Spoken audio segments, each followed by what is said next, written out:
నీకు బెస్ట్ కావాలా, నీకు శ్రేష్టమైనది అతి విలువైనది కావాలా, దేవుడి పైన వదిలేయండి. అది దేవా నువ్వే చూస్ చేయ, నా కొరకు నువ్వే ఎంపిక చేయి. నేను చూస్ చేసుకోవడం కాదు, నేను కోరుకోవడం కాదు, నాకు ఈ వ్యక్తి లేకపోతే నాకు ఈ ఉద్యోగమే లేకపోతే నాకు ఇదే కావాలని నేను కోరుకోవడం కాదయ్యా, నీ చిత్తమే నెరవేర్చబడును గాక అని చెప్పగలిగిన స్థితి ఉందండి. అవును, ఆయన చాలా మంది ఆరాట పడుతున్నారు, వేచి ఉండే సమయంలో ఉన్నారు. పదే పదే దేవుడు అదే చెప్తున్నాడు. చాలా మంది మీలో వేచి ఉండే సమయంలో ఉన్నారు. You're in the waiting season and God's silence season. అవునా కదా? దేవుడు ఎందుకు మౌనంగా ఉన్నాడు?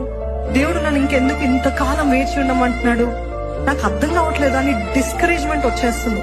అన్నిటికంటే కష్టమైనది ఏంటి తెలుసండి? దేవుడు మౌనంగా ఉన్నప్పుడు ఆయన పైన ఆధారపడి ఉండటము కష్టము. నమ్ముతున్నారా?